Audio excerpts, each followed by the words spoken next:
Welcome to this week's episode of Dropping the Hammer. I am your host, Warhammer. I wanted to get into it really quick because I've got a couple things I wanted to talk about. And then I wanted to go ahead and just do kind of a watch party for that podcast that I was on Friday. But, we're feeling better. I wanted to take the time this weekend to let y'all be with your loved ones and be with your friends and watch the Super Bowl party. I'm not a big sports fan. I don't even have a TV hooked up to anything. They're basically monitors in my room. So I don't watch TV. I don't watch sports. I really don't even watch wrestling. I'll watch a match or two, but that is completely it. So I didn't even know the Super Bowl was this weekend until the podcast on Friday. They asked me who I had to win, and I didn't even know who was playing. So they told me it was the Seahawks versus the Patriots. And man, I figured it would have been the Patriots because they were, the most recent winners, past couple years, but them Hawks pulled it out. So Jax, welcome to the show. Thanks for showing up. I also want to thank you for tuning in to the Triumph Wrestling, Triumph Federation promo wrestling, TWPF.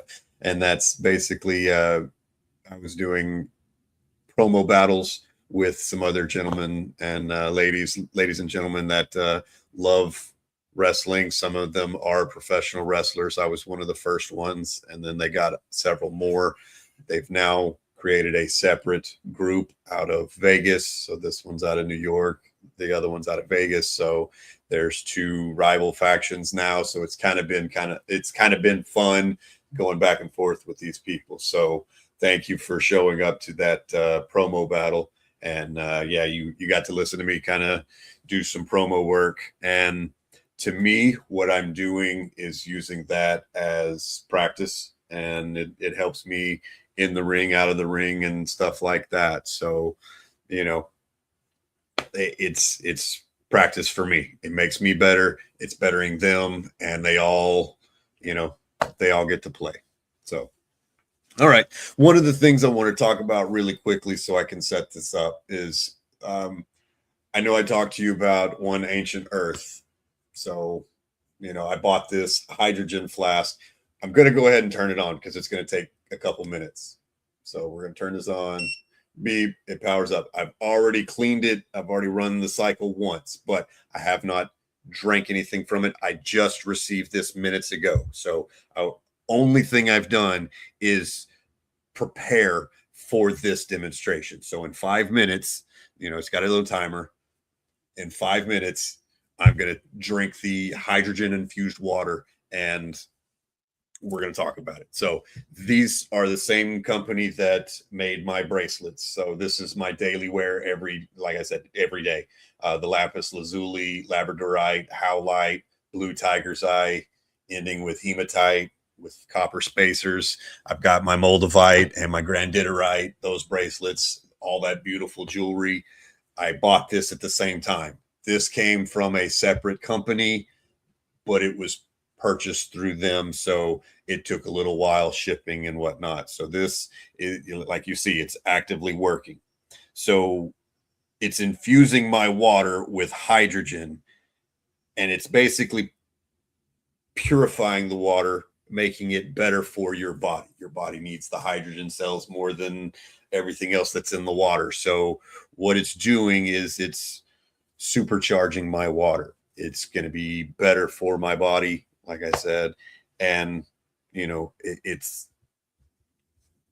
I've been waiting for this for 2 months, since Christmas. We've got 3 minutes and 30 seconds. So, we'll be tasting some water in a little bit. Now, the other thing I wanted to talk about, y'all know I'm part of the Crystal of the Month Club with Aura Bloom. Well, I was sent another one. This one I'm pretty ecstatic with. I've got a chunk of amethyst, chunk of raw amethyst. So, I've actually got some amethyst on one of these bracelets. So I was really happy to get this. We're going to read the card that they always send. Now, this one's not so much with a certain chakra. It's more of a booster for the others. So this amethyst crystal cluster is for knowledge, awareness, balance, calm, and intuition. And, you know, that's right in line with everything we've been talking about for the past couple of months.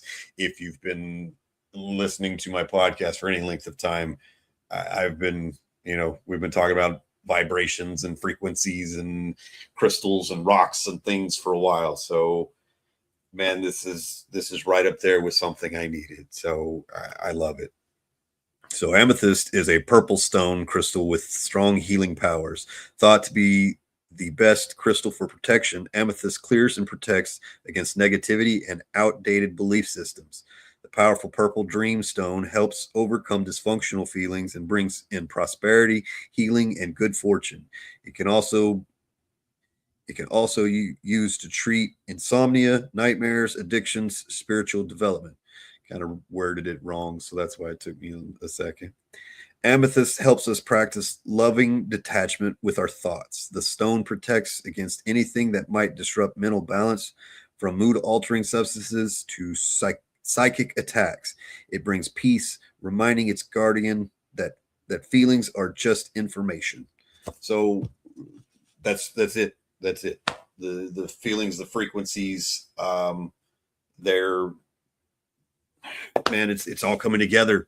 You know, we did have a little bit of bad things happen to us this year, but we've already rebounded and we've come much farther than where we were. So we're sitting in a better spot than we were, you know, last month. So I can't believe we're already recovered. There is a question, my bud Jax. What do you mean by collaboration, like with wrestling, with the ancient earth, with who? So we're gonna let that one marinate with him for a second. I know it takes him a second. We got 30 seconds on this water. But you know, this Crystal Club, it, to me, it's cool because I'm getting to see lots of crystals, lots of gems, and some of these I might not have bought myself, but it's still, they're still meaningful and they're still becoming a piece of my desk. I know it's kind of cluttered right now. I haven't really it's done. So I haven't really been able to, you know, clean up much, but that's the goal this week. All right. So defizzed it. So we're gonna taste it.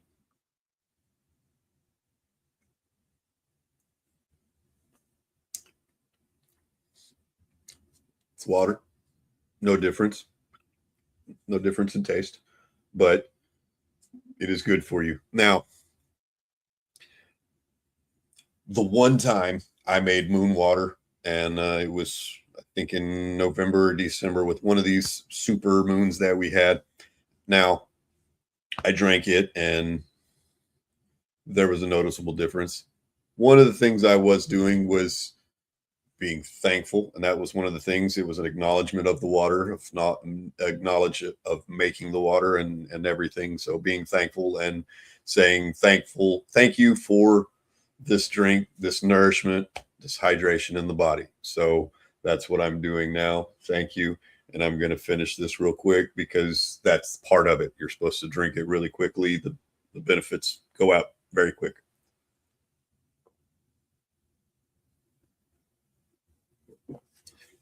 I don't know if you're supposed to chug it, but I'm not going to sit here and sip on it while we're talking. So that was good water. I'm nice and hydrated. So, you know, now we can answer the question.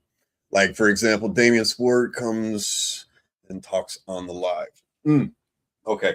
So I haven't been on TikTok and done any other lives. I need to, but it's kind of hard having an extra setup and doing this. Even this was late. I was rushing because I was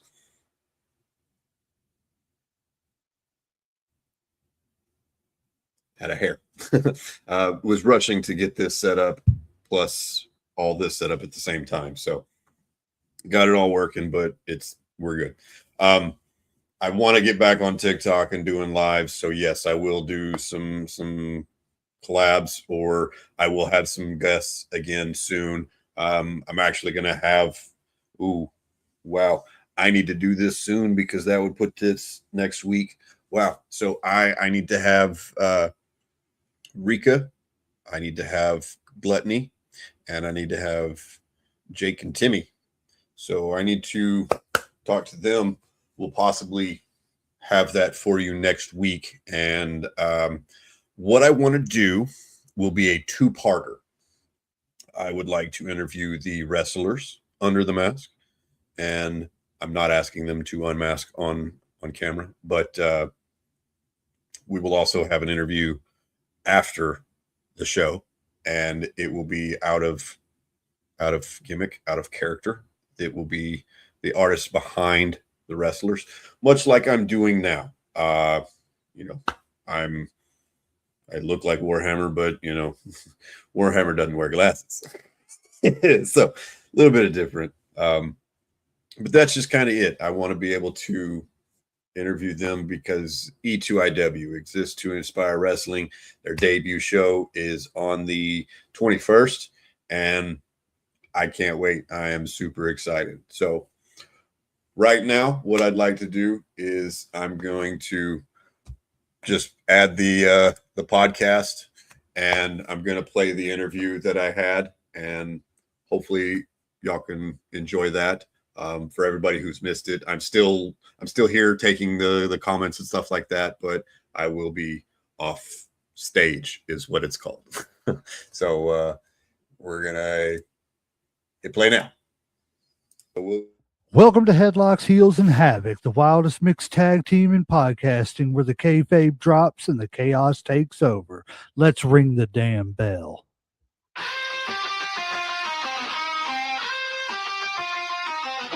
Headlocks tight, heels on the prowl, dropping elbows, hearing growl through the foul. No script here, just real, no bluff. Kayfabe crack, now the dirt gets rough. Headlocks heels, havoc in the zone. Step in the ring, chaos at your home. No filters, no mask, just raw bare tone. Wrestling unscripted, we on the throne. Title bells, mic checks, crowd going crazy. Drop truth bombs, leaving lines feeling hazy. Beyond the kayfabe, past the charade, where legends are born and stories get made. Headlocks popping, who's hitting the mat? Welcome to the havoc where the real talk's at. Tune in, step through, leave the fake at the door. Headlocks, heels, havoc. Now hear the roar. Welcome to Headlocks Heels and Havoc, ladies and gentlemen, boys and girls, children of all ages. I am one half of the greatest tag team in podcasting, the legend J-Mac. With me, as always, is everybody's favorite uncle and the man that's always ready for a hot tag, Uncle Slam. What's up, everybody? Don't forget, before we get started and introduce you to our wonderful guest from Texas, before we get that going, go down, like, share, follow, and subscribe so that way we can keep bringing you great guests and great content every week. Tonight, guys, on the show from the great Lone Star State, we have Warhammer. How are you doing, sir? I'm doing well. I'm doing well. How are y'all? We are alive another day, so I can't complain. And I know Uncle Slam ain't gonna complain about that much either. No, so sir. I'm warm, so I'm good. That's it. I'm sitting here with a space heater on my feet as we talk. Same. And then I have a little fan blowing the warm air on me. So I'm glad somebody else does that too, because I got a fan behind the heater blowing the air around the room. Keeps the room from getting dried out too, honestly and truthfully. Lets the air circulate a little bit. Great minds think alike. There you go. That's right. That's right. You know, look, we went into a home improvement show instead of a wrestling podcast. What are we doing here? you never know what you're going to learn with us. You never know. You never So know. true. That's why it's important to tune in. And like I said before, it's important to like, share, follow, and subscribe. Not only us, but go to Mr. Warhammer's Facebook page, like his stuff, subscribe, follow. Go to Please. all the companies he's involved with, and like, share, subscribe, and follow them too. Speaking of the devil, would you like to tell us a little bit about the companies you work with, the titles you've held, currently hold, and all that good stuff? Let everybody here in Kentucky and around the world know about Warhammer. No, absolutely. So I'm going to make a bold statement, but I'm going to kind of back that up. I'm one of the baddest men in all of East Texas. And when I say that, it's because I travel all of East Texas. I'm currently in Northeast Texas, but I travel to Southeast Texas quite often. We're also trying to break into West Texas. But That's right now, traveling 2 states in and of itself. pretty much. And I've also gone to Louisiana and Arkansas, hopefully taking over more states as well. But right now, my home promotion is League of Lions out of Marshall, Texas. Out of League of Lions, I've been the Untamed champion. I've been the tag team champion. And just a couple months ago, I lost the digital media title. So those are the 3 championships I've held out of with those guys. Moving south, there's Sadistic Wrestling Federation, where I was their Satsuma Valley heavyweight champion, where they billed me at 305, and I'm far from 305. And right now, current tag team champion with the Sons of Plunder, the Sadistic Wrestling Federation tag team champions. On top of that, I've worked for Warrior Wrestling Alliance out of Lufkin, Texas. I've worked for Southern Star Wrestling out of Port Neches, Texas. I've worked Elite Breakout Wrestling, which is kind of San Antonio area. I've also worked in MPX, which is Dallas. I've worked one show at Coliseo, which is, I don't know if you know the Loco shows. It's kind of big, crazy. They kind of do hardcore stuff. If it may just be a local thing, but worked one show there. And soon, in 2 weeks, I will be helping debut with a new company, Exist to Inspire Wrestling. That's awesome. So you're a busy man. Yes. I've got to schedule my weekends in advance. That is for sure. I mean, Why do you think Texas has such a rich wrestling history, or whatever, or just so deep in wrestling? That's where it started. That's where it started. It's the South wrestling, Memphis South, Atlanta. These were the hotbeds. That's where it's where it started. One of the places. I'm not going to take it away from, there was some Oregon stuff, there was some East Coast stuff, but these were 2 hotbeds. So all of the South is just popping. I was going to say that, the only 2 real promotions that I can think of, well, I don't even want to say promotions, territories that I can really think of that were popping as far as Northern territories, American wise, was, New York and, AWA, Minnesota, or Minneapolis. I don't know why I said Minnesota, but up in that area, those were the only 2 really from the north. And like you said, there was some stuff going on out in Portland, but other than that, all the big promotions were across the Midwest and, the South. I'm going to put it right up there with football. We ain't got much to do. I like that. Yeah. Watch wrestling, watch some football.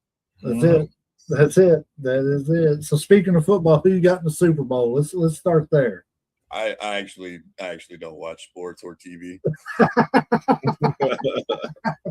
He's a busy man. He don't have time for that. What are you talking about? For real. He's so busy traveling. Horrible but funny story. So when I got into wrestling, this was I started training 2017 at the late end. So 2018, they were asking me, "Hey, what's your gimmick?" And I was like, "Oh, I'm going to be a Viking, so I don't have to shave." And they were like, "You mean like the Viking Raiders?" And they showed me all these Vikings, and I was like, No, I'm gonna have a big giant hammer. And they were like, "Oh, you mean like the Bludgeon Brothers?" And I was like, "No, I'm gonna put those together." I'm gonna wear a kilt. Oh, you mean like the bar? Oh, like Drew McIntyre. That was it. That was it. Well, I'll put some paint on my face. Oh, you mean like, I will give you this. I plan your gear and the placement of logos and things. So on my trunks, I have a hammer. It don't look like a hammer.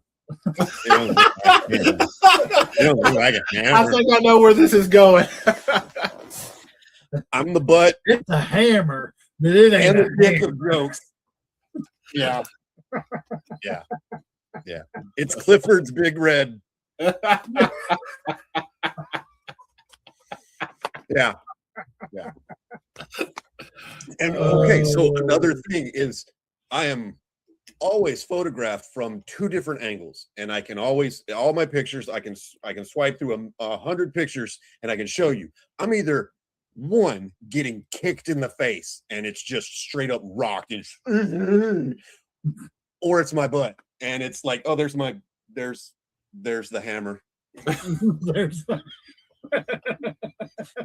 There's the hammer. there's the hammer or Great pictures to I'm making them look amazing, but Right. why I gotta be rocked? Why are those two shots, like my butt or my face? Just we can't show any other action pictures other than this guy's good, but watch what he can do. So let me ask you this. What era or what was it that drew you to professional wrestling, or even what wrestler, just whatever it was that drew you to professional wrestling? Here's the spot. It was here's some information. The Berserker. Do you remember him? Yeah. Hustle. So Hustle. here's me just I'm now him from there. So the Berserker versus Undertaker, right? Okay. I remember Undertaker laid up in the middle of the ring. Berserker climbs up the ring. He's got his sword. He jumps down, stabs the sword in the ring. Yep. I was like, oh, these are comic book heroes come to life and they're fighting for good and evil. And oh, I'm in the second grade. This is real. This is real life. And I'm sold. So it took a long time for me to understand it was predetermined. That's it. But it's so that's what makes it so great, is when you can get lost in that magic. It's no more different, like we've said it 1,000 times on the show.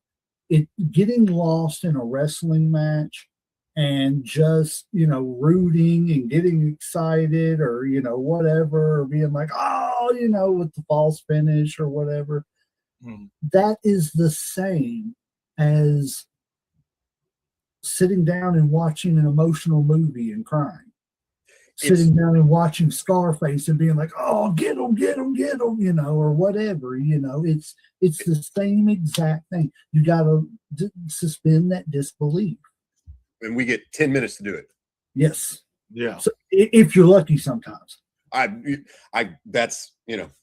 That's, that's a long match for Warhammer. Right. And that's what I'm saying, I mean, people don't realize, it's not only go out there and let's remember the match that we're going to try to pull off here, but let's also do it within this time frame. Do it, we've got to not only listen to each other's directions, we've got to listen to the referee's directions. We've got to listen to everything else going on around us, my partner, his partner, everything else. It is an art form that, there's a reason why only a select few go all the way to the top, because it's an art form that there's a reason why I don't see the people talking in the ring. But I know, as a fan and as a podcaster now, getting to see a little bit more of the insides of the business, I know they're talking the whole damn time. Mhm. So You know, doing everything safely on top of all that, like there's so many layers on that. So yeah, yes, you are correct. And I love just calling it in the ring because I'm hey, and then I'm calling something as you know, and I've got the beard to even cover that. So like it's like when wrestlers have the long hair, it's something I can do to cover and be able to talk. But I'll tell you right before, but if you've been in the ring long enough, you can kind of know with the way I'm going to move your body, you already know what's coming. You know, fall on your back, fall on your face. That's really all you need to know. right. Fall as flat as you can and fall right. I see what you're saying. You know, I can essentially just say front bump and do something, and just you're going to land on your face. front You know? bump, don't over rotate. You Yep. know, I mean, so it's crazy though. You know that, and it's crazy how that is just it's so universal throughout the entire business.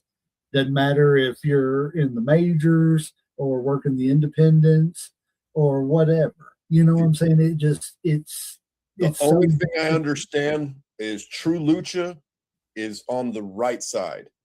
American is on the left side. It's the really. I only did not know that about True Lucha. They do everything to the right then. correct. So Okay. when we lock up, I Right. do this. Mhm. They lock up this. Ah, Okay.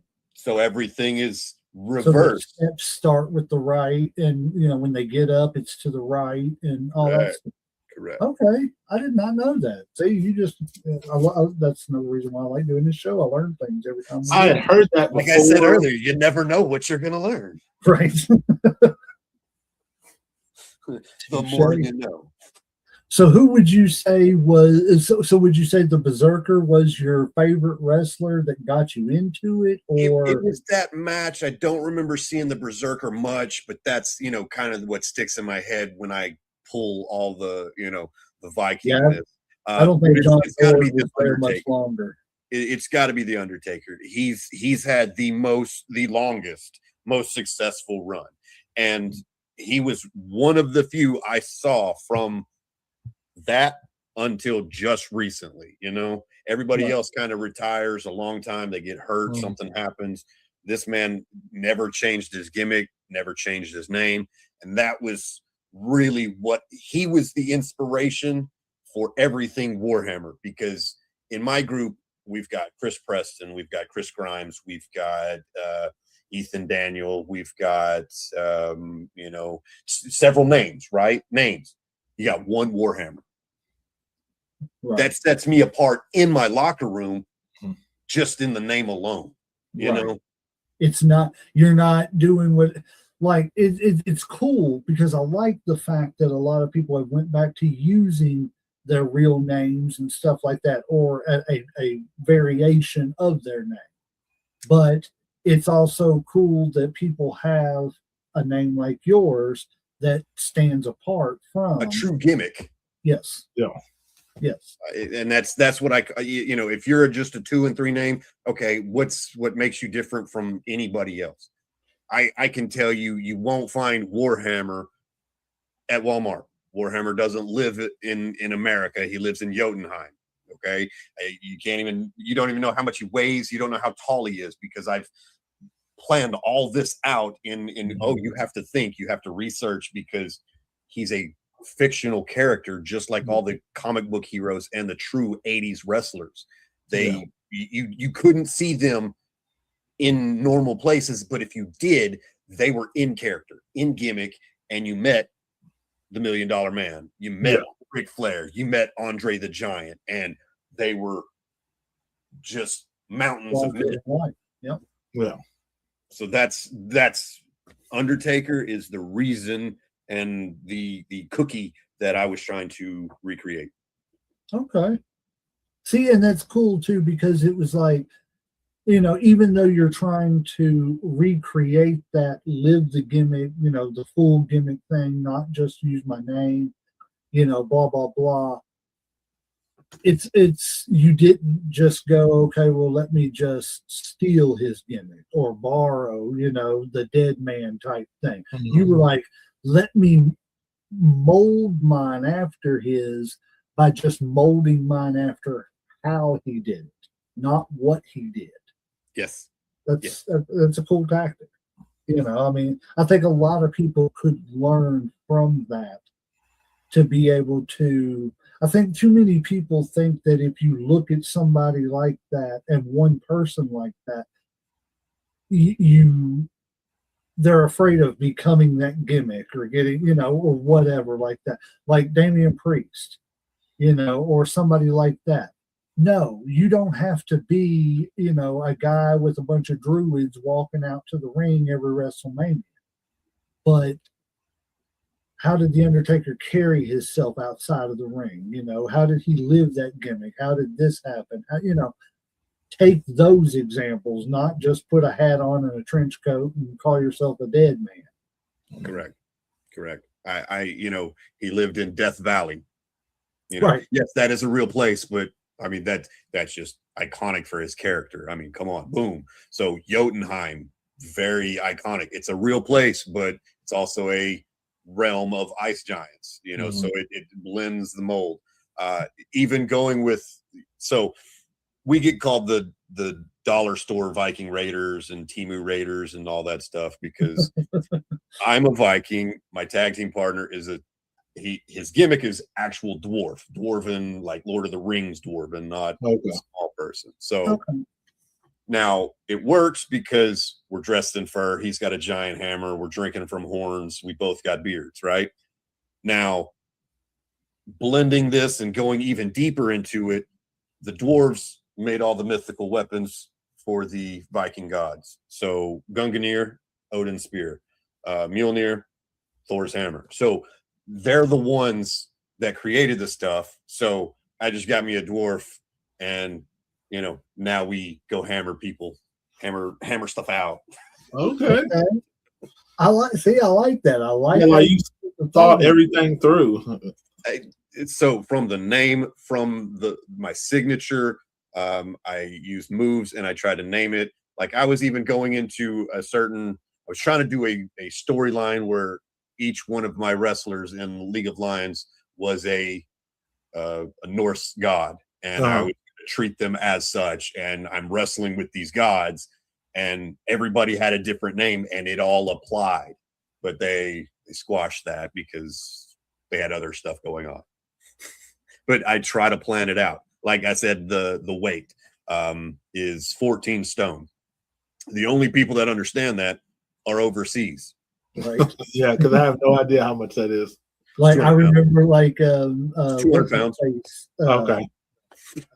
Nikita Koloff would get introduced like that. His weight would be like 200 kilos or something. I don't know how much that is.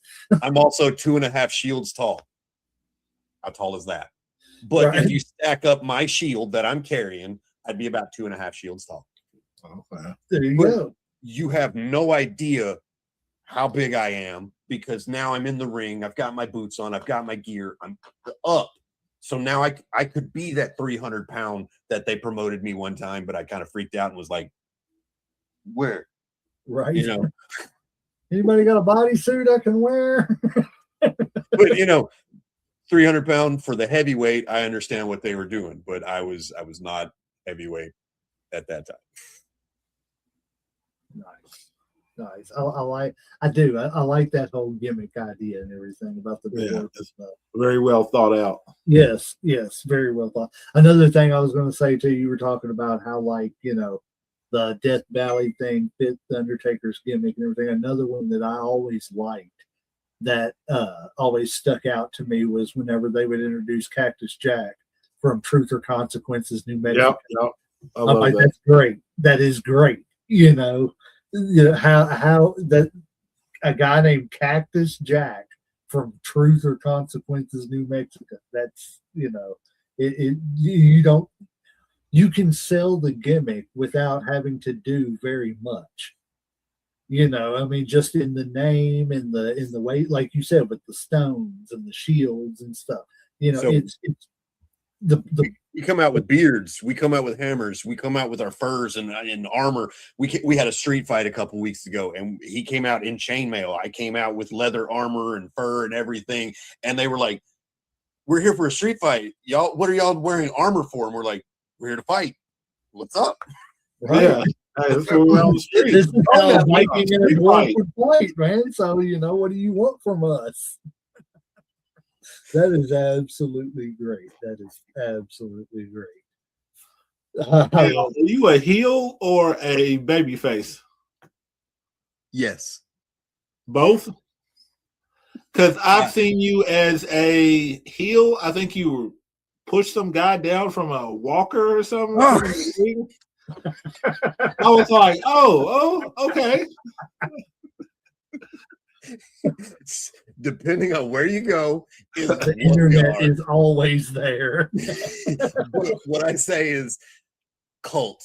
Undertaker, it didn't matter if he was face or heel. Stone Cold, didn't matter if he was face or Right. heel. It was gimmicks over. Now, you talk about the guy in the walker. Yeah. That's coach. That's coach. So Oh, it was planned. It was not just some okay. man. Like, okay. He was on the podcast as soon as it was broadcast, just so I could show. Look, no hard. Look, he made me do it. He made me do it. Oh, that is absolutely great. He said, because I saw you push a guy with a walker, and yeah. I was like, oh God, okay, yeah. He's the definitely things we do for the art. I've also fought midgets. I mean, hey, you know, Lots of midgets. Not just Lots one of show. Not just one show. I've wrestled several midget shows. okay. I mean, hey, I get beat up a lot. there is a lady that I work with, and I won't say her name, but she, I was telling her about how we were starting a podcast just before we started it and stuff, and how we were doing it. She was asking what the podcast was about and everything. So I was telling her about pro wrestling and stuff. And she said, she looked at me and she was like, "Are you going to be doing anything on midget wrestling? I love midget wrestling." She's like, "If you know where any midget wrestling is, please let me know," and everything. No sooner than she said that, like a couple of days later, I got to work, and like on my phone on Facebook, I seen an advertisement for midget wrestling up in Lexington, Kentucky.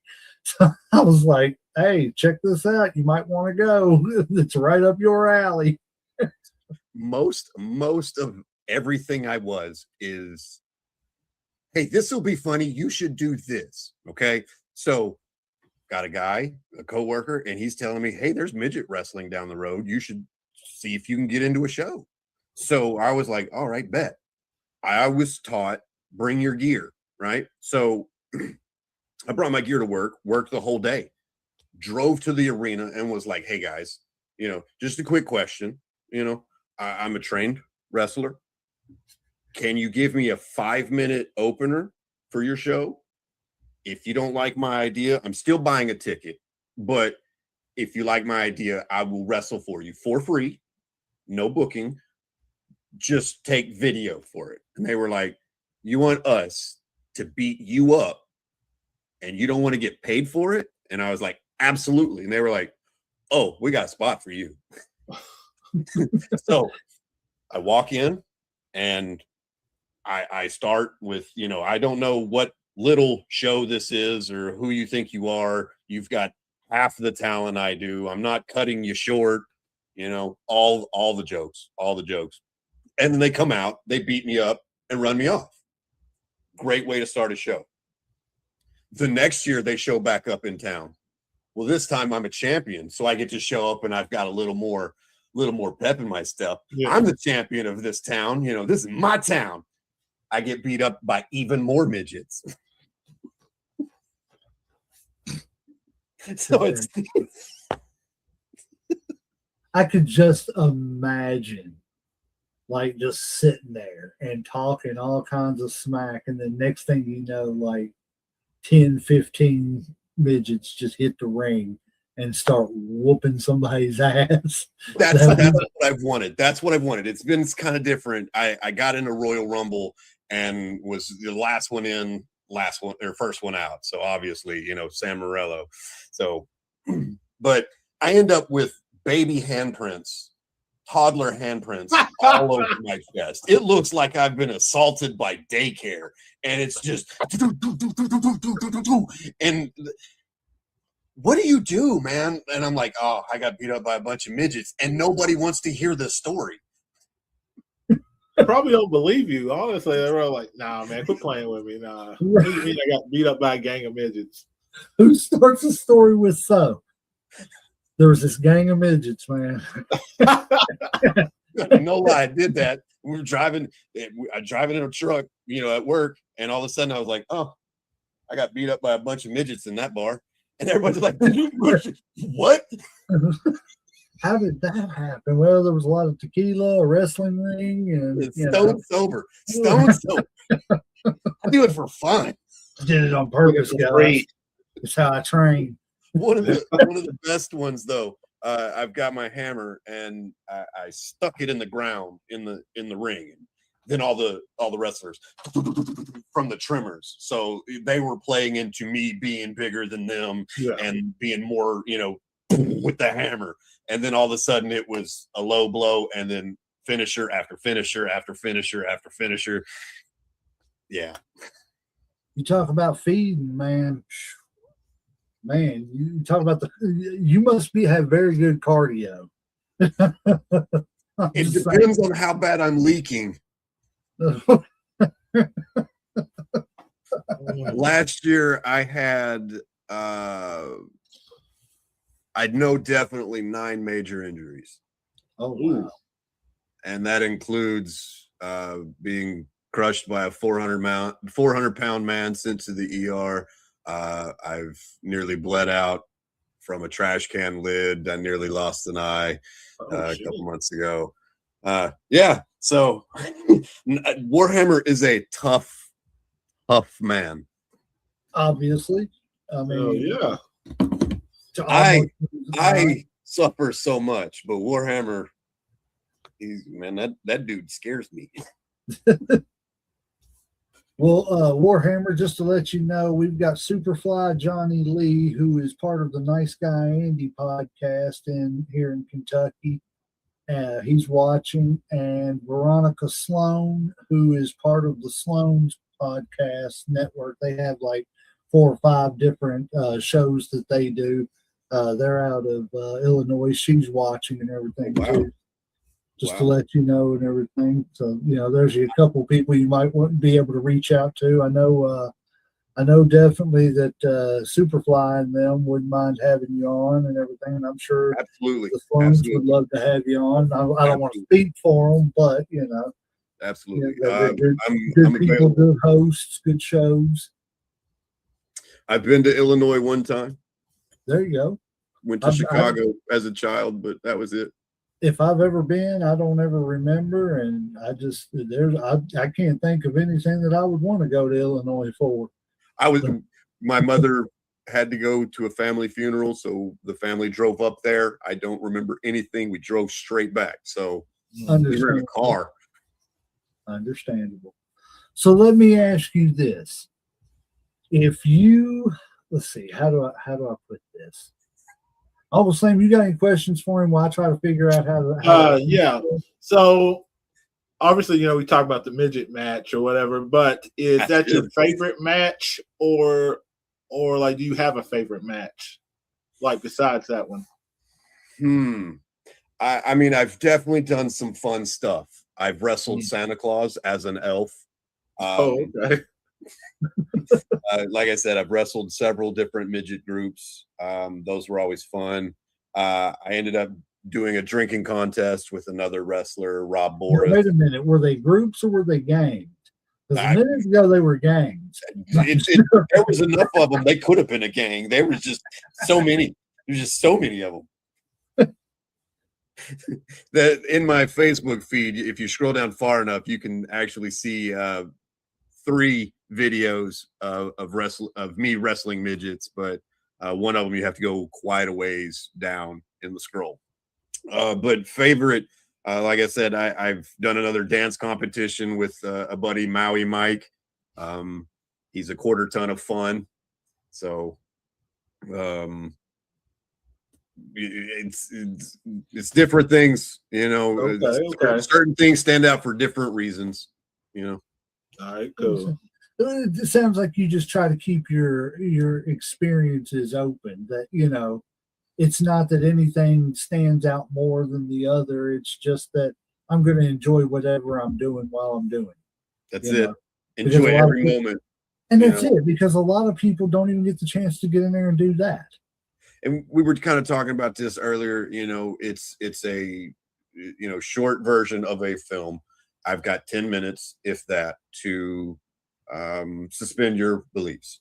Now, I need that just as much as you do. So wrestling is my break. So me being Warhammer, Andy shuts off. Warhammer takes over. And Warhammer doesn't have bills. Warhammer doesn't have breakups. Warhammer doesn't have job worries. Warhammer doesn't have truck troubles or van troubles. Warhammer lives from curtain to curtain. Just like all the fans, they've forgotten their bills. They've forgotten their mama troubles, their husband troubles, whatever it is, because they're watching their favorite wrestler for 10 minutes, their favorite actor for 10 minutes. Boom. That is what I get behind every show. Okay. I mean, and that's it, you know, and I never thought about it. Like you were saying, you know, it's not just a suspension of disbelief for us. It's for you all too, you know, because, you know, it's not just the fans, you know, that have, you know, the daily troubles and the bills and all that stuff that, you know, we get to turn off for a couple hours and just sit and enjoy some wrestling. You guys get to turn that off too for, you know, 10 minutes at a time, you know, or however long, you know, however long you get to sit back there, even in the back, and just be in your world. You know what I mean? It's no, excuse me, to me, it's no different than, it's just on a grander scale, but it's no different than people who get together and play Dungeons and Dragons together. Which or who get together and, you know, just sit around and play board games together, or, you know, whatever the case may be. Groups of people who just get together and, you know, you do whatever to just get away from it all from it. Yeah. Now, I mean, to prove that, I went through a bad divorce a couple of years ago. And at that time, I was struggling to find a place to live. COVID had just released, so nobody was open. You understand? But I had to leave. So I had to find everything in this new world. I remember going to the show saying, I don't know if Warhammer's even going to make it to the building. I need you guys to bring me up. And I had one of the hardest hitting matches that night. I don't really remember it because Warhammer, all of it. But I told my brothers, I need you to bring me out of this. And they were like, bet, I got you. We're going to go and we're just going to, and it was punches. That's all I remember. But that's what I needed from them. And I guarantee you that translated into the show, because they were like, these guys mean this. They are angry at each other. No, this was out of love. No, we hit each other out of love. Right. It's the people who don't know the business, and they don't understand, you know, the sentiments, you know, of don't, you know, like just the other day, it's just crazy stuff. Like the other day, I did not know, and I don't want to give away too much because, you know, again, just like, you know, we talk about it all the time, just like the Undertaker, Mark Calloway, I don't like giving up all the secrets of wrestling. You know what I'm saying? Because if you go to, just like you said, if you go to a magician and you know what the magician's, how the magician's doing all the stuff, then it just kind of kills what you're doing. Why would you even pay for the ticket? You know. But, you know, like, I won't say what it is, but I didn't know there were handshakes. Like, I was like, I heard about handshakes, and I was like, yeah, wink. And I was like, what? I was like, what are we talking about here? So I had to go and ask a few people. I'm like, what is this? It's crazy. Getting the handshake from a giant man, and you're going, please don't break me. And then you just get the handshake, and you're like, oh my goodness, I'm so scared now. If you're gentle with me right now, I don't want to see you angry. I'm sorry. Right. I'm going to apologize right now. Let me go ahead and just clear my name of any wrongdoings. I did not mean anything that happened. So how long have you been wrestling? So I started training in 2018. I've been in a couple Royal Rumbles before that, but I didn't really have an official singles debut until it was right after COVID release, so 2020. Okay. So you're not even 10 years in the business, roughly. Correct. Okay. Now, I gave myself a 10-year span. I was going to run from 35 to 45. We are encroaching on that 45, so we are kind of, going to reassess the body. But, I'm going to push for another couple years, yes. I was going to say, trust me, I understand. I just turned 48, and I ain't even stepped foot in the ring. Well, I take it back. I've stepped foot in the ring, but I've never took the first bump. And, yeah, I don't want to. So in training, it took a while because I hurt myself on bumps. I hurt myself on the ropes. I hurt myself on right-handed quarter rolls. I hurt myself on left-handed quarter rolls. I hurt myself on tiger rolls. So it was all these new moves that I was doing. I kept hurting myself, and I thought I was doing something bad. And then they kept saying, you're not so much hurting yourself by doing them wrong. You've never done them before in your life. So It was a rough process of getting everything used to working like that. Mm-hmm. And then it's, you can't take a jalopy and start racing with it. It just doesn't work out. Conditioning. You got to condition your body to learn how to do it and everything.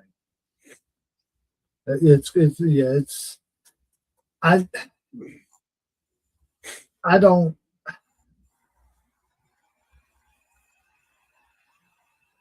It's crazy because I'm trying to think about how to say this, but like I was sitting there and my perception, I guess, as a kid growing up and everything was always,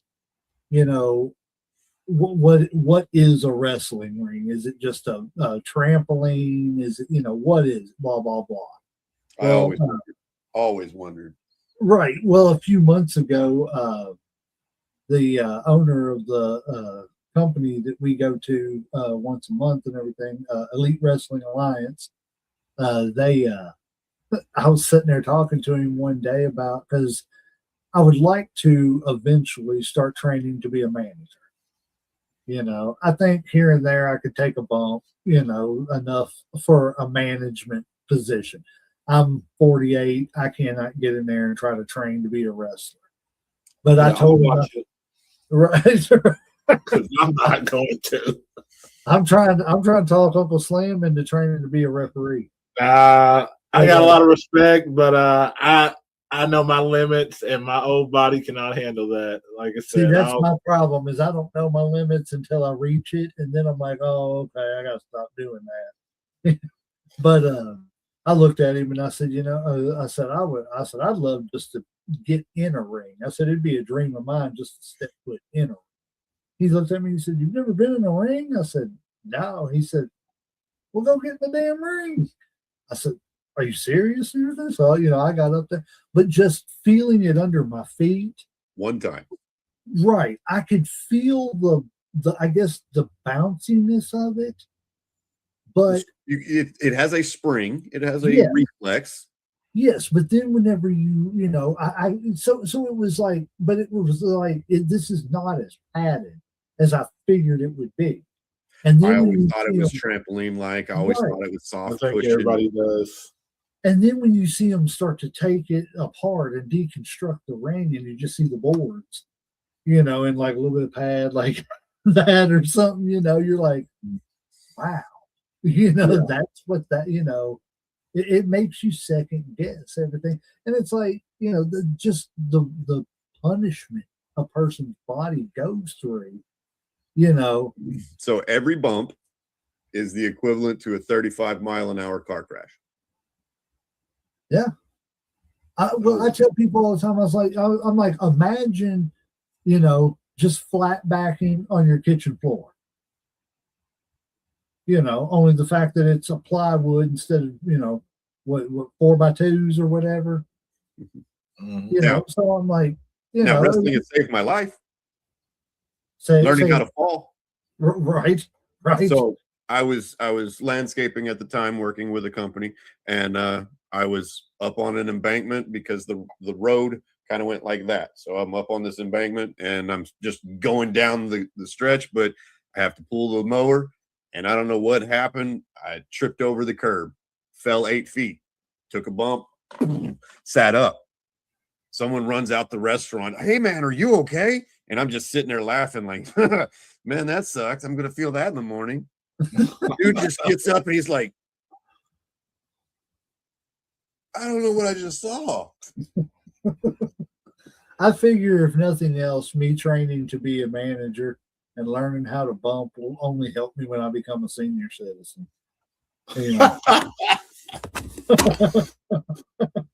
It can only help, tuck and roll, buddy, tuck and roll. I have done this before. Right. I'm 48. My balance ain't the greatest as it is. I stand up and lean over a little too far or something, so I figure if I can learn how to tuck and roll or just flat back, I'll be good. No, good stuff. Good stuff. So tell me this, how much, like, of course, like you said earlier, the South and Texas wrestling and everything is you're there, so I guess and I know you're kind of biased by being in the business there, but does Texas wrestling still have that mystique that it did back in like the 80s with like the Von Erichs and WCCW and all that stuff?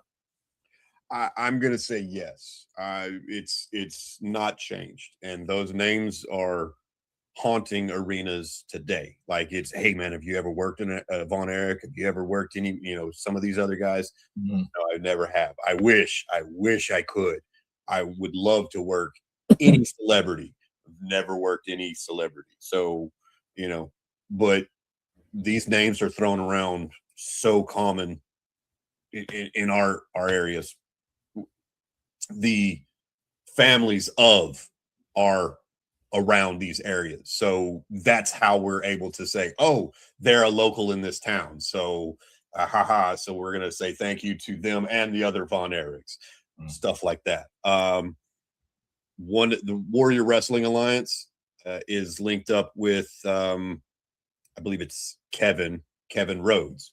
One of the Rhodeses from Dusty. Okay. And Cody. So is associated with that family, is part of that family, and is, part of Warrior Wrestling Alliance, and they're working on another company down in Houston. So, these names still get thrown around. Do you think wrestling in Texas is different than wrestling in other states, or that they kind of have their own little maybe style or whatever, compared to like if you went to Georgia or Kentucky or say out west or something? And kind of bridging from his question, absolutely. Texas strong style, that you don't find strong style or anything else. You'll kind of find a more extreme wrestling, but the strong style is more like Japanese wrestling. So the Japanese strong style, where if it looks like it was real and sounded real, this is probably real. Okay. So that's how I work. Every slap, every chop, every punch, every strike, kick, it sounds real because it is. It makes me look big, it makes you look big. True. I mean, and there's a way to actually punch somebody and connect and not actually do any damage and let them, sell it like you've done the most damage anybody could ever do to somebody. I'll never touch you. I'll never touch you. Right. I end up hitting my own hand, so I will end up with bruises all over here from me punching my hand, or I'll headbutt myself before I touch you. Like I remember myself on safety. I remember seeing a story about when Ric Flair was training, that he hung up a string in the doorway, and every time he would walk by that string, he would punch it until that string didn't move. But even though he was still making contact with it. I don't like face shots, so I will always hit the hand. Now the body, it's just a smack. It's the way I turn my hand and I'm backhanding you at the same time. So but it sounds like I punched you. It might even have a knuckle mark, so it looks like I punched you. You felt it just enough to sell. And that's what it is. That you got to feed them enough so that their selling doesn't look cheap or generic to what you're throwing at them. And I gotta feel it. I gotta feel it, or I won't sell it. Yes. And I think, honestly, truthfully, now that we've talked about that, I've always tried to find a way to explain it. But I think that was part of the problem with, like, we've discussed this on several shows of ours about how much progress, like the women's wrestling has come from even the days of like Trish and them. I mean, I love Trish. Yes, I love Trish. I love Lita. I love some of them other people from that day. But the wrestling was just a slight bit off. Wrestling was second to whatever the show they were trying to perform. And it wasn't that they were performing it, they were forced to perform this match. That's the bra and panties or the jello wrestling or whatever horrible evening gown, whatever they were forced to do. They were never really trying to get them to wrestle. Just look pretty for 8 minutes, sell some stuff. Well, and that's the thing is people don't think about that. Yes, you're taught how to sell. Yes, you're taught how to do things, but you're also taught how to feed.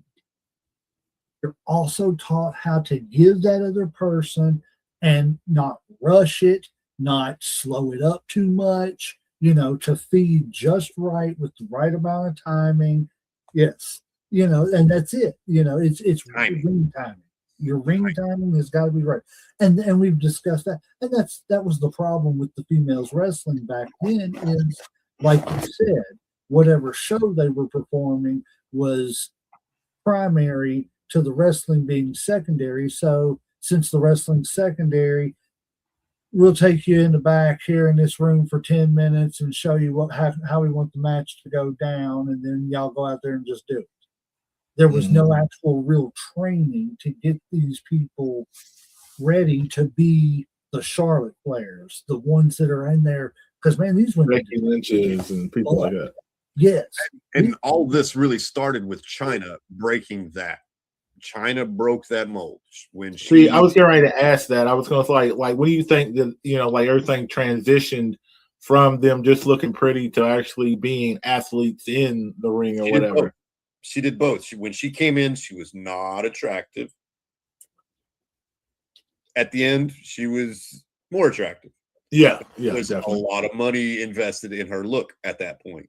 So, but she was able to do both. So let me ask you this. What do you think is I don't want to say the best, because there was great things in all these different eras. What to you is your personal favorite era of wrestling? So I grew up on the 80s wrestling, so that's what was always on reruns.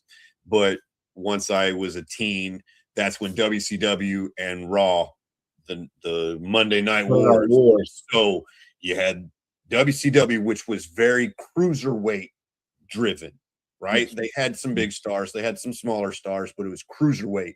The thing that Raw was lacking. Raw had its huge stars, its mega stars, but they were all 300-pound behemoths. Yeah.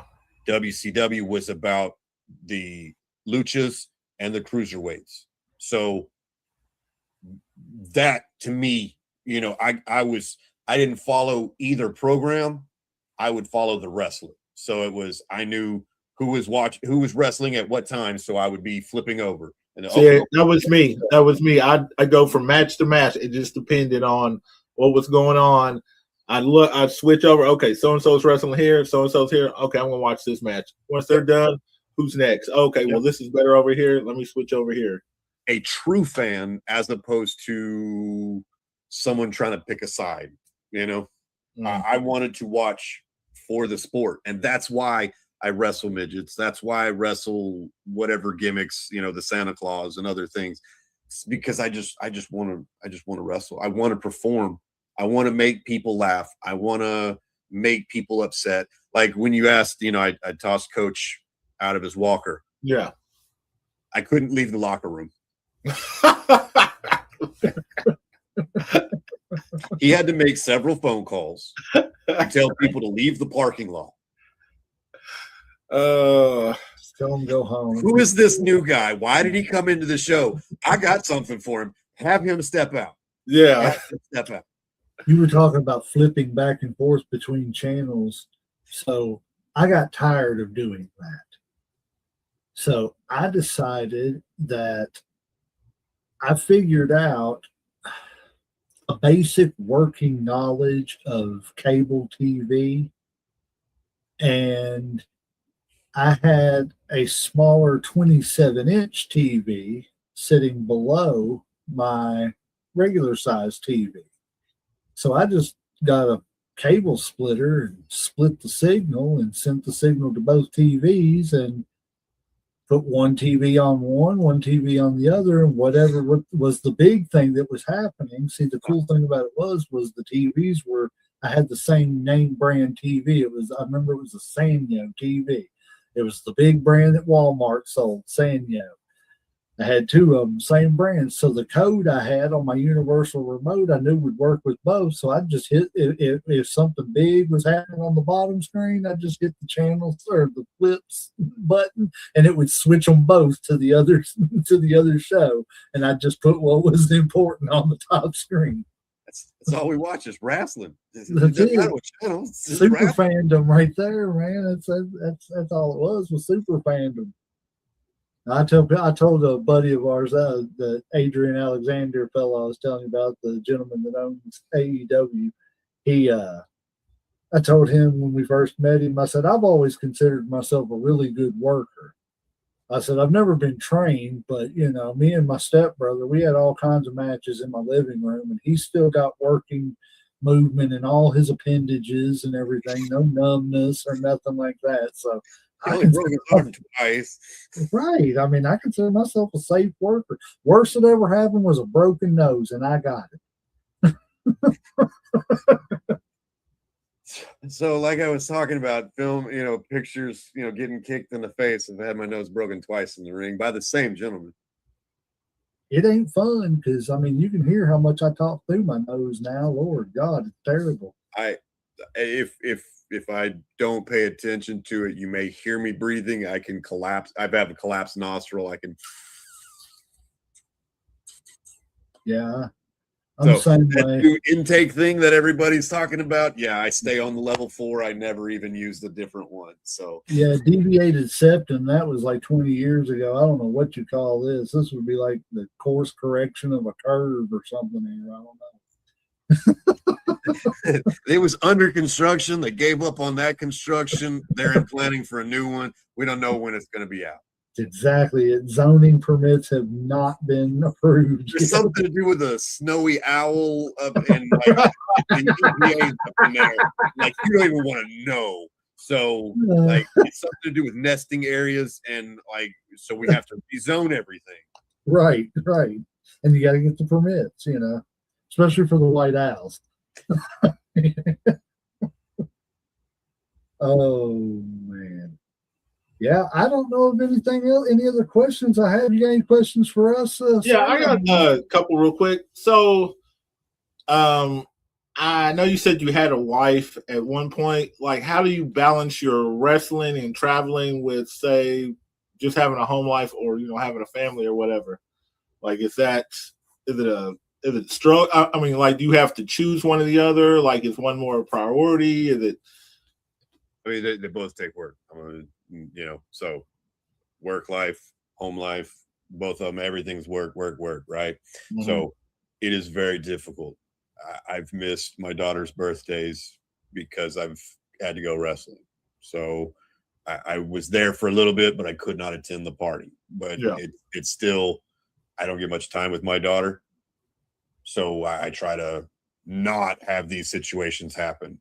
But when they do, it sucks. So yes, the ex constantly was telling me that I'm spending too much time, energy, money away from the house. So, she didn't really support this dream, but that's not what caused the divorce, but it didn't help for sure. Okay. I don't know personally, but just from the stories I've heard, I can see and understand why life on the road and stuff like that can definitely put the strain on everything. I mean, and it's nice to see, like we were talking about in the recap show, it's nice to see when marriages can survive the business, like AJ Styles and his wife, where she wrote that letter to him. And, I don't know if you've seen it. If you didn't, you look it up. It's really sweet, heart touching letter. She tells him at the end of it to come home. She said the phenomenal times are just beginning. I was like, that's really cool because that shows that she really did support his dream.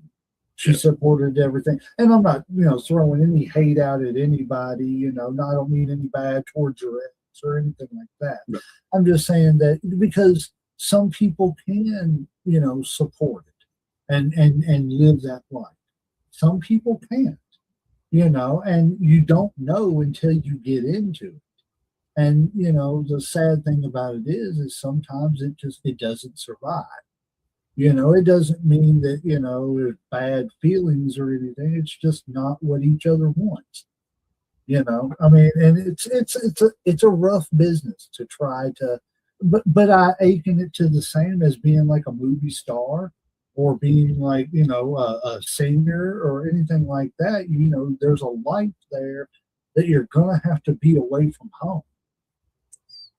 And I mean, to touch on that, I've had some serious situations in my life where things happen. So for me now to have become a professional wrestler was a childhood dream.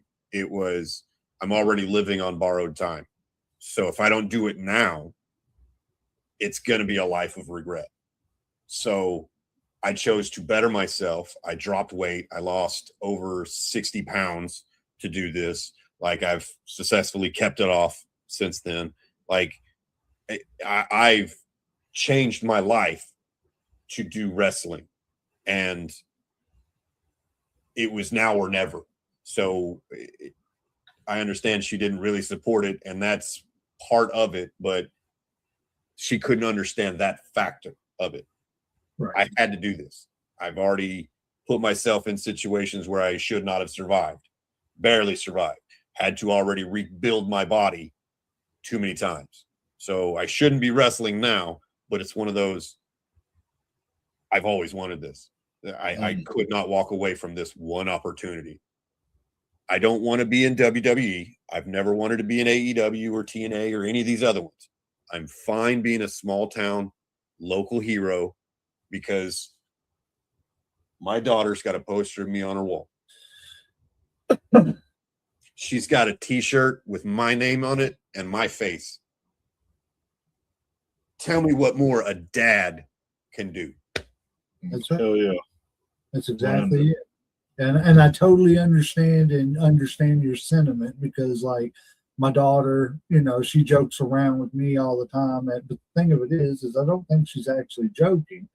But she tells me all the time, she's like, Dad, she's like, she goes to school, tells her friends and everything. I got a dad does a podcast. My dad's famous. He's on YouTube. Blah blah blah. I'm like, well, I wish that fame was, a little more fortune telling and everything. But she tells me all the time. She's like, just to let you know, when you retire, I'm taking over your podcast. I'm like, well, you got to clear that up. What if Josh don't retire by that time?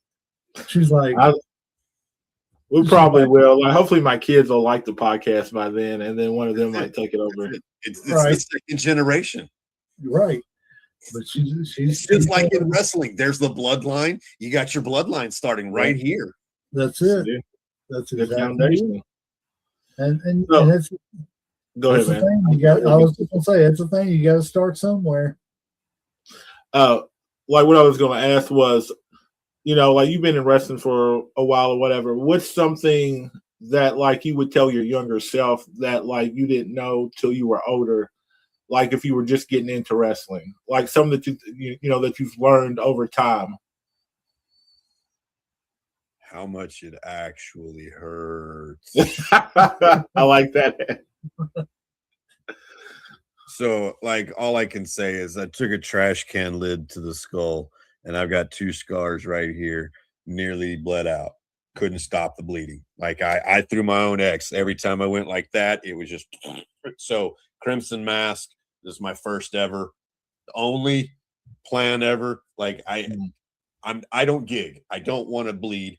I don't want to put anybody in danger. Not that I, have anything or anything, but I don't want to portray that. I'll leave that to the professionals. They want to blade. They want to do that on TV. To me, that's not wrestling. That's more storytelling. I'm not doing that. So everything has been the hard way on accident. Okay. It was an elbow to the eye socket. Just happened to elbow bone to the orbital bone. A little bit. That's all it took. All these accidents are just their mistake. Mm-hmm.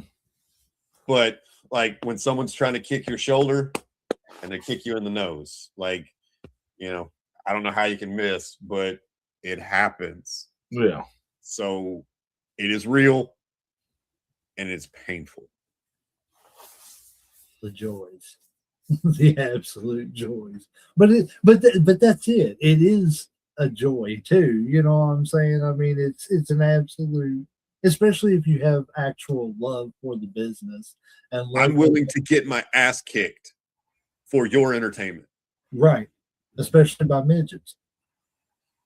By a bunch of midgets. Now, what's great is after I got kicked out of their wrestling ring, I fell into the, I'm at my parents' feet. Like I get dumped out right in front of my parents. So they've got my shirt on and everything, but nobody in the crowd knows this. My dad's holding a cane, because he walks on a cane. He's just sitting in his chair holding the cane. Well, I walk by him and I just knock the cane out of his hand. Just like the guy with the walker. Oh man, now I don't like old people. Oh, boo, boo. You don't like old people. Boo, boo. Just it's split second. I thought that would, that's going to be so much heat. It's my dad. Hey. I never would have done that to anybody else, but he's right there. He knows the show. He knows what wrestling is. Knock the cane out of his hand. Oh, now he's feeble. He's playing into it now. He's not that hurt. Come on, man. See, and that works so much better too on an indie circuit too, because it's not mainstream all over TV, so nobody knows that that's your dad. For all they know, that's just an elderly man that stood up and got mad and smacked you.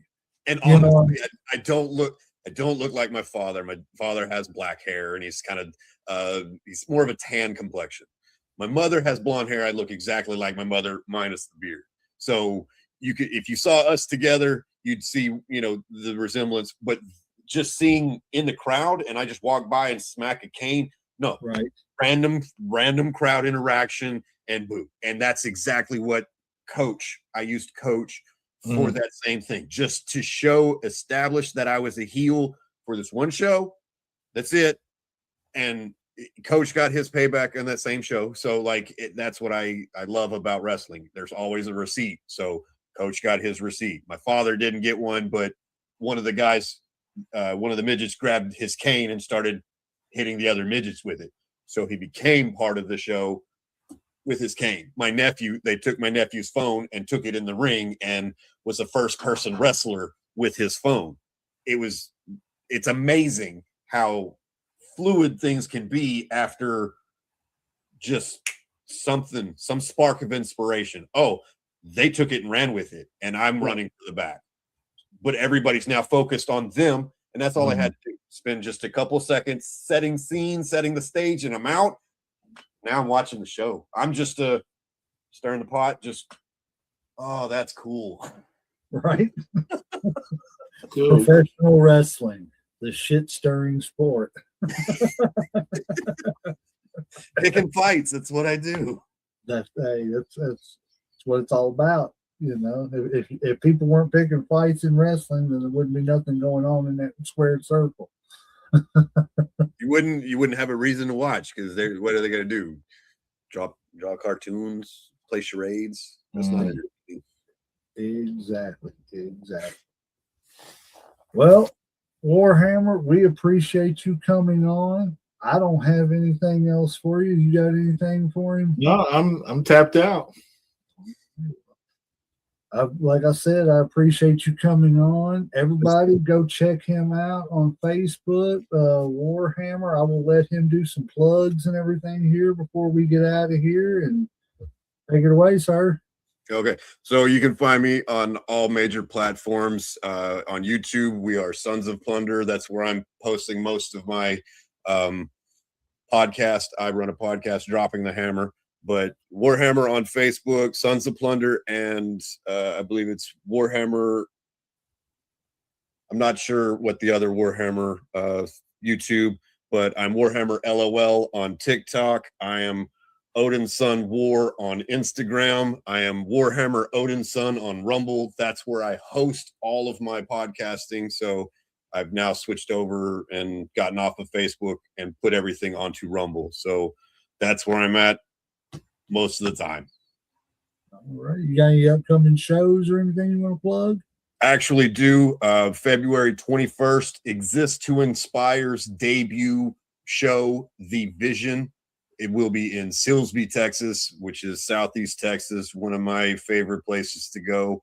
Like I said, current tag team wrestling champ out of Southeast Silsbee, Texas, but this is Exist to Inspire, using a lot of the same talent from Northeast, Southeast, a little bit of West Texas. So they're pulling a lot of talent, even from Louisiana, for this show. So there's going to be a 25-man battle royal at the end.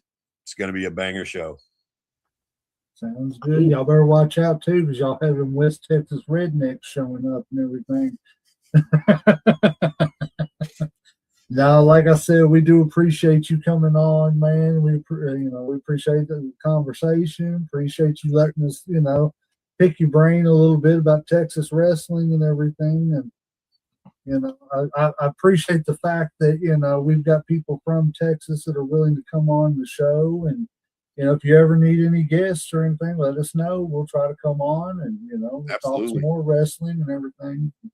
Do what we can do, try to, collaborate a little bit and everything, help each other out. It's what it's all about.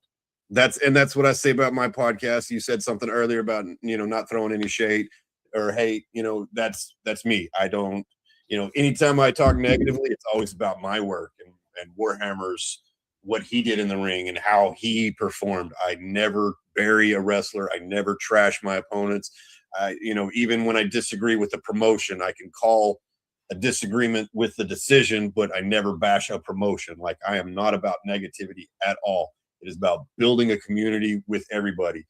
I'm going on a journey. I want you to come along with me. I can't get better without other better people making me better. So the more better people we got, the better we all get.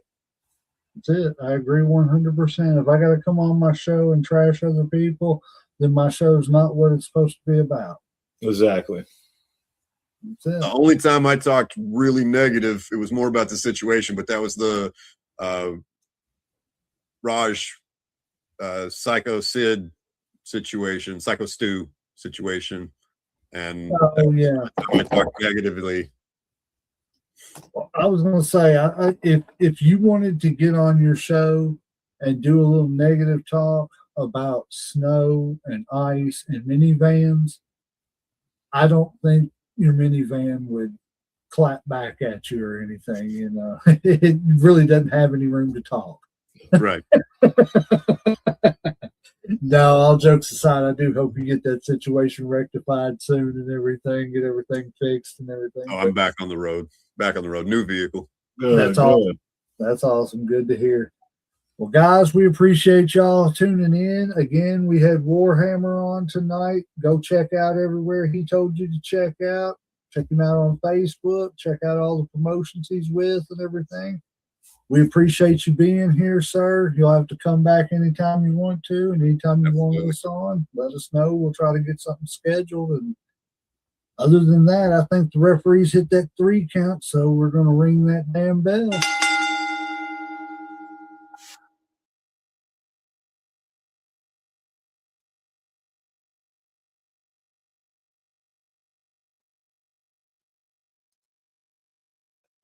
So yeah, that was the podcast I did on Friday. I want to thank the fellows from Headlocks Heels and Havoc. I want to thank them for the work that they did. They even created that little portrait, the backdrop that we used for the interview. They threw a whole Viking theme into it for me. So want to appreciate that. Also, they have invited the Sons of Plunder to be on their podcast. No date set yet, but we will get back to you on that. But next week, I plan to have either Jake and Timmy or Rika and Gluttony. We will figure out which one we can bring on. It might be one and the other. We'll see. We'll see who shows up next week. But it will be a good one to tune into because Exist to Inspire Wrestling's debut show is on the 21st, like I said on that podcast. So tune in next week. We will have a special guest. So thank everybody for tuning in. Be sure to hammer that like button. Tune in next week. Share this with your friends. We'll see you.